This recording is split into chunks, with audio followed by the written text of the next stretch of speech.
How's it going, everybody? This is DeanoGTO, and today we're looking at some World of Tanks.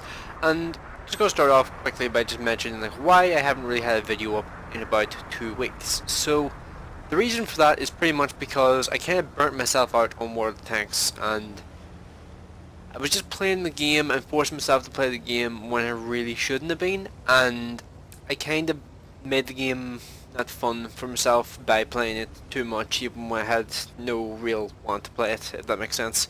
Like, whenever you force yourself into like playing a game that you don't really feel like playing at that point in time, and you still play it anyway, it kind of burns you out on that game very, very quickly. So that's what happened with World of Tanks for me, and in order to try and like get myself out of that like place where I was just burned out in the game, I just started playing different games. I still had World of Tanks open just in case I felt like I wanted to jump into it, and I would still play every now and then, but most of my games were not particularly good. But I think from, well, the last couple of days forward, I have been doing a lot better in World of Tanks, and I've been having a lot more fun. Now, this here shot here is pretty crucial. Watch this, watch this.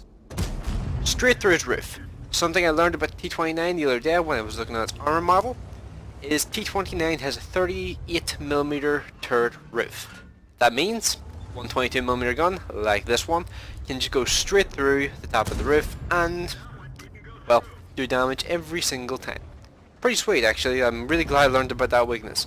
Now, this tank here is the ISM. This leads on to the Object 705 and the Object 705A. Both are pretty well-known tanks. Like the Object 705 is pretty unique for having the IS-7's gun, and the Object 705A is pretty much the Russian E100 from what I've heard. So really looking forward to getting into those tanks and their super heavies, and I've almost every super heavy in the game like unlocked in some shape or form, and going for the shot on the SU-100M1 because I may as well, because well, I can kind of see his little front plate, and may as well focus down the tanks that you can kill rather than trying to focus on the tank that you can't.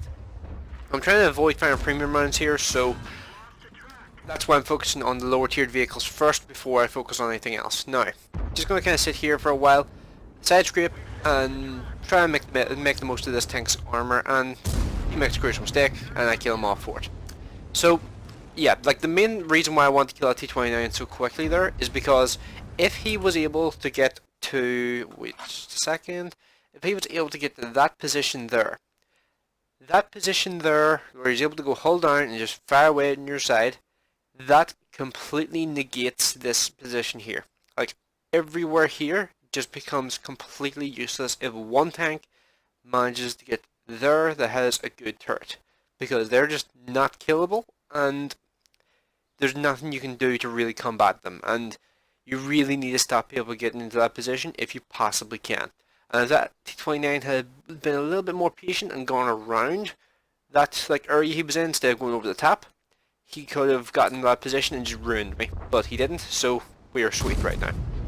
So VK100 has been stunned by artillery, so I'm not particularly fearful of his gun at the moment, and I think we're going to learn a little later on that he's actually using a 105mm, but well, for now I'm not sure which gun he's using because they both look very, very similar on that tank.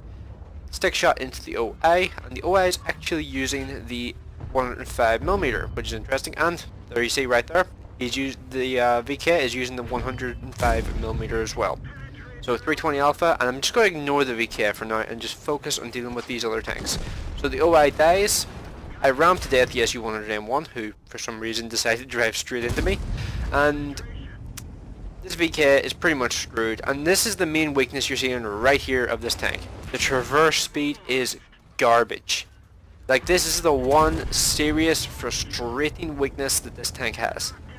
It traverses so badly. Look at how slow this is. Now, the one thing that I was doing with this tank before this game pretty much is I kept comparing it to vehicles that are of tier 9 rather than of tier 8. And the problem with doing that there is it's a lower tiered vehicle, the stats are not going to line up, and it sounds pretty obvious, but it's not going to stack up well against an E75 or a VKB. But I was comparing it to those tanks because those tanks had this similar sort of armor layout. And for some reason in my head I didn't make the distinction of like this is a tier 8 and the others are tier 9s. So, yeah, that was an incredibly lucky shot. This gun is actually usually pretty RNG dependent. It does troll the shit out of you from time to time, but for the most part the gun seems to be reasonably consistent, but it will troll the crap out of you sometimes, like, and that's something I've been told to expect a lot from this line. Like, this is probably like one of the more reliable guns from this line, and artillery, by the way, has just started ruining me at this point. Gonna focus on this T-3045M and finish him off. Now I'm on 5 kills, continuing to move forward. My crew's still stunned. I'm only on 470 health at this point. Luckily, I managed to take very little damage during that first fight against like all those tanks at the corner. Managed to get over the ridge, kill the Rain 15550, which was really satisfying. And now I'm now on 3,855 damage. So in a really good spot right now, and I'm just kind of like being cautious because I do not know where that MX-13 F3 is at this point. So what I was saying about this tank, so it sounds obvious, but for some reason I was comparing this tank to tier 9s rather than to tier 8s. Now it sounds obvious that you shouldn't do that there, but because there's no other vehicles really that comparable to this tank, like you can't compare this thing to a Tiger 2 because this thing's rear turreted and this thing here has 120 side armor, which by the way, 120 side armor, the reason I was comparing this thing to the VKB and the E75 is because of that. This thing's side armor is godlike. Like, it is some of the best side armor, like, tier for tier in the game. Like, it's absolutely immense. It's incredible how good this side armor is at this tier. It just makes this thing an absolute side-scraping god. And it just makes, it makes this thing so tanky once you can get the hull angle correctly. Now, it is a little annoying because, well, this tank, because of its really crappy turret, or not turret, well, I suppose turret and tractor versus kind of crappy, but because of those like weaknesses, it can make it a little bit tricky to use the side armor from time to time. But the turret armor on this thing is monstrous. It's like 250mm, and it actually doesn't feel like the 250mm is like invulnerable. Like, this turret actually feels like it gets pain from time to time, although I'm not 100% sure why. Because I actually got Sudogin to actually help me out with the there was like a gun mantlet bug which I noticed in Tanks GG, and Sudogin actually took out like a like an autocannon gun, and it looked like it had 0mm of armor roughly around here in Tanks GG, but that's actually not a real weakness. That's not a real weakness, and I thankfully was able to find that out. I'm really glad I did find out, because that would have kind of put a big dampening on this tank for me.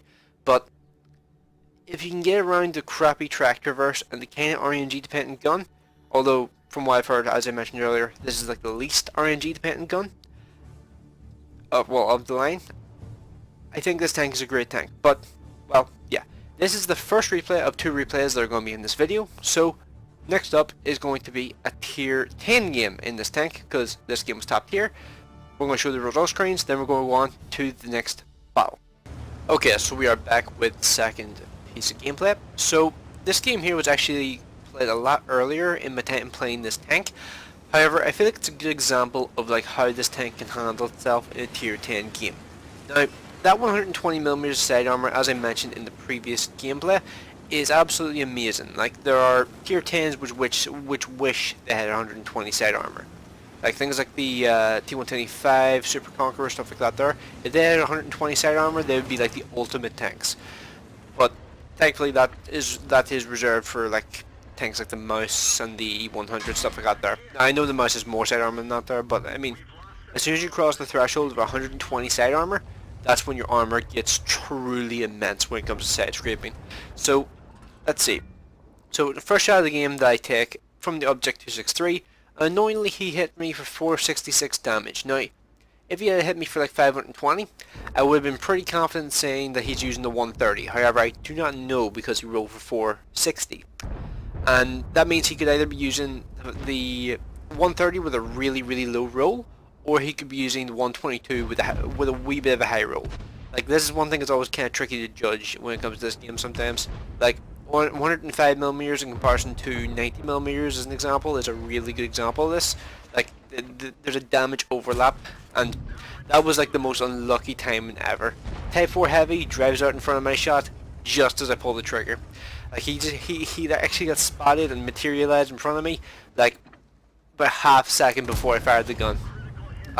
When stuff like that happens, it's brutal. Like, but in this sort of position here, I pretty much just going to hold my own and just stay where I am for as long as possible. And something I should just point out is the previous gameplay that I showed, that was a much more recent game when I started playing the tank a little bit, when I started playing this tank a little more often.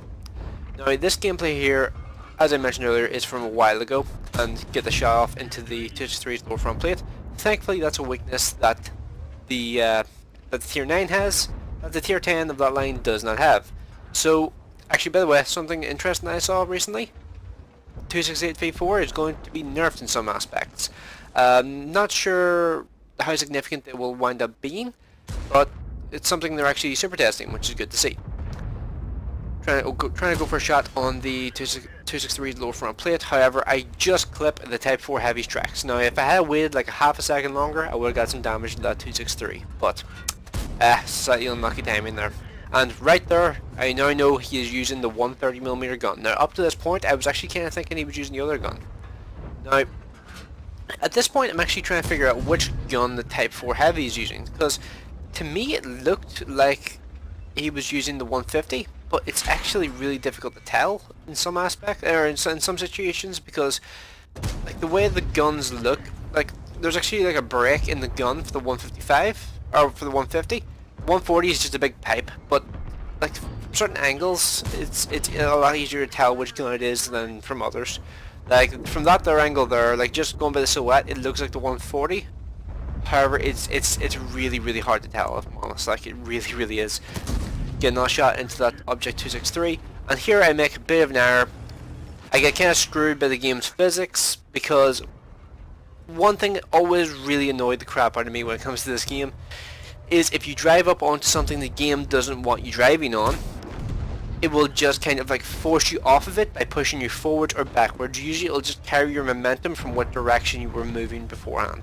Like I was moving forward there, so it just kind of like kept me moving forward. I was actually holding S at that point, trying to fall back, but the game just kept pushing me forward, and I couldn't stop. It's just like, when stuff like that happens, it's really frustrating. But not much I can do about it now, so no point in focusing on it. Type 4 Heavy rolls around the corner. I get shot into his tracks. I'm starting to reload HE around here now.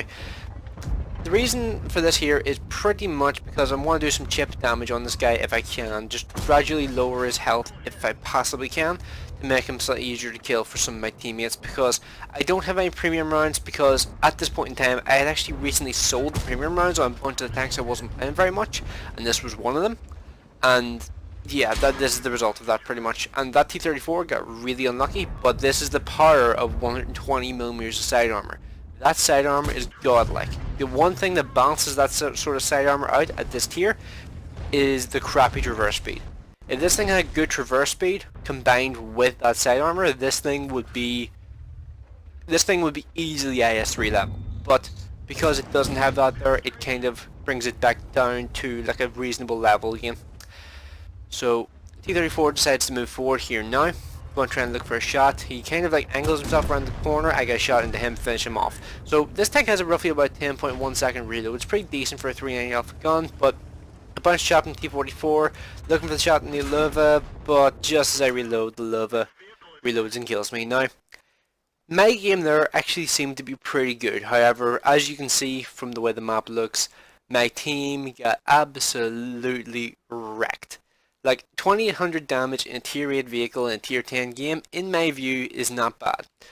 So yeah, I kind of wish that I was able to win that, but well, there's only so much you can do in a tier 8 vehicle in a tier 10 game. And I think the armor and the actual like vehicle itself showed what it can do pretty well in that game. But one thing I do feel like I should mention is this tank here is a lot better than it used to be. However, it's not an IS3. The IS3 is still like the ultimate tier 8 heavy tank. This thing here is, it's good. It's definitely a good tank. It's just that it can't hold a candle to the IS3, because the IS3 is such a good all-rounder. I'm actually going to pause this here because I'm flicking through the cameras randomly. The IS3 is such a good vehicle that I can't quite compete with that there. But in comparison to all the other tier 8 heavy tanks, the ISM is probably in the upper like,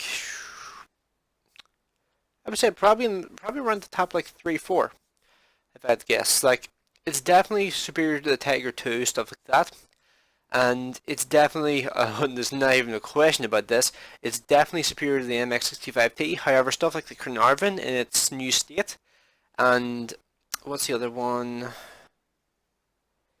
Like I would put it above the T-32. I'm just, if I'm honest, I'm just running through these in my head now, trying to think of all of them. What's the other one? The VK4502, I would put it above that too. Yeah, it's definitely in the upper, like, it's in the upper threshold of the Tier 8 heavy tanks. It's like, the one weakness that gets on my nerves is just its reverse speed. That is the only thing that really holds this tank back, and I really do think it's an absolutely monstrous machine. And I think the only real thing that stops people from playing this thing a bit more is the pretty horrendous stock grind. The stock grind is pretty bad. Like, it has a 220 pen gun when it's upgraded, and the 175 pen gun that you get from the start with the IS turret, like the tier 7 IS turret, which works okay at tier 7. At tier 8, that turret becomes such a liability. It's insane. Like, that turret just becomes an absolute, just like, gigantic weakness that tank just has to deal with. It's nearly as bad as the Tiger 2 going around with the Porsche turret, or the prototype turret, whatever you want to call it. So, yeah. Let me know what you guys think of the ISM in the comment section below, and let me know what you guys think of this sort of style of video. Like, I'm not going to do like the post-game stat things. I'm just going to like probably just going to like make a cut at some point and just kind of like have the stat screens run while I'm talking away. So yeah, let me know what you guys think in the comment section below. Hope you enjoyed the video, and thanks for watching. I will see you in the next one.